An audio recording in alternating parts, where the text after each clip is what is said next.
Ku musi ugira kabiri muri yanduye hariwe abarundi ba mu mahanga Sommet de la Diaspora mu rurimi rw'igifaransa umukuru w'igihugu c'u Burundi yagendeye abaje guhayanisha ivyo asanzwe bakora ngaha mu gihugu cacu bamwe baratubwira ivyo asanzwe baharangurira. Jean Twa Chrétien Mwizerwa mvuye muri diaspora yo muri Amerika mu Burundi ibikorwa tuje kuzana ngaha tuje gufasha abadandaza bo ngaha mu gihugu gushorera ku isi yose. Muba ubu kenshi biragoye ku mudandaza ari mu gihugu kugira ibintu vyiwe ashobore ko kuronka ukuntu babimurihira bari hanze. Ico kintu rero nico tuzanye. Twebwe tuje gufasha abarundi aba marchand bo mu gihugu kuronka ama paiement électronique. Kuvuga ama paiement avuye ku makarte ya Visa ya Mastercard canke n'izindi kugira ayo mahera ave kuri izo réseaux électroniques aje ku makonte yabo ngaha mu gihugu. Ego iyo processeur de paiement niye tuzanye kugira dufashe ikintu bita e-commerce, commerce en ligne. Mu Barundi ndibaza ko turi peut-être mu bihugu bitaratera imbere muri ico gisata kandi ni ibintu bikenewe cyane nivyo biko birakuza n'ahandi kwisi yose.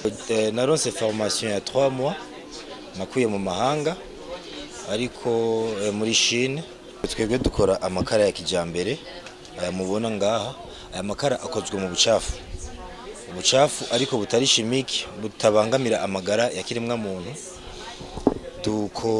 Twegeranya dukuye mu makartier mu mayarara atandukanye canke mu mashamba bisigura yuko ari ibiga bishishwa by'ibitoki by'ibijumbu ivyatsi bisanzwe tugaca ducanga n'ibindi bintu akabari navyo bigize aya makara yacu mubona hano. Ubu cyatuzanye ngaha kuri no stand ariko dufise entreprise yo mu gifaransa entreprise ikoresha cyane ibi bita bishasha ingurukana bumenyi yitwa Jobini Burundi SPRL igizwe n'abarundi ba mu mahanga twayikoze kuva mu mwaka wa 2013 utumaze imyaka 8 dukorera ngaha mu gihugu abantu bariko barayita boroboro naho bitoroshe kugwaruka ndibaza ko ni naho impact dufise ishobora kugira n'inguvu nyinshi kubera iki ugwaruka nigo rufise yo innovation nukuvuga ugwaruka nkuno munsi bashobora gukora akantu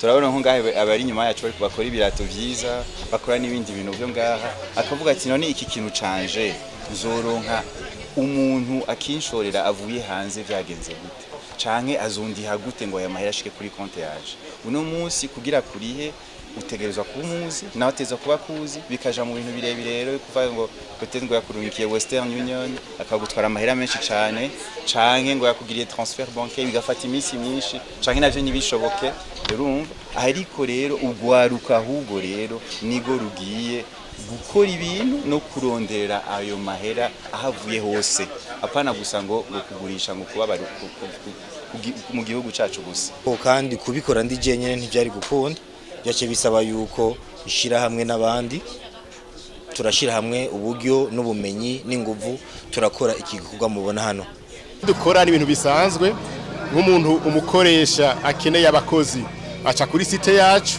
batatuba muronderera ama CV tukayiga akaza kuronka umukozi atiriwe araruha ku giciro kitavuna bishobora gukora na publicité ufise nk'ishira hamwe rya ushakano barimenya kuko abantu baraba site yacu n'imyaka tumaze barenga ibihumbi 10 ku munsi.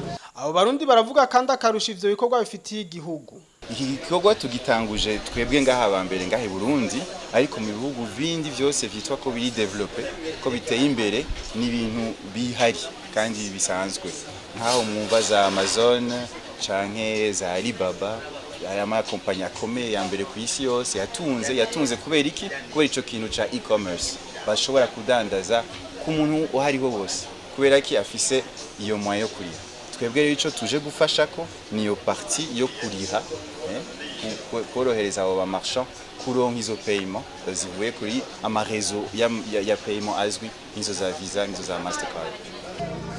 Yo twasaba rero twijukiye ukoresha ubumenyi bushasha umuntu aguma mu mabiro aho wicaye wose uri ufise ibiro nizo telefone tugendana nayo ma laptop mugendana cyo twasabira abarundi bavyijukire kuko bisaba entreprise ikora itarushe mu mwanya mutonyi ivyo muri higwara yera n'amaseve mu gatazere y'amaseve ivyo yayimurenga agenda ivyo n'amafarde ubu muri yo telefone yose birimwo uja kuri site jobiniburundi.com byose wabitunganije. Icambere kwanza aya makara yacu afise akamaro kanini gose kubera aratandukanye cyane n'ayandi makara tumenyereye mu bintu byinshi. Kwanza icambere aya makara arazimbutse agugwa amajana 8, iki kinini yakigugwa wisa, aka gatoya kagugwa amajana 6.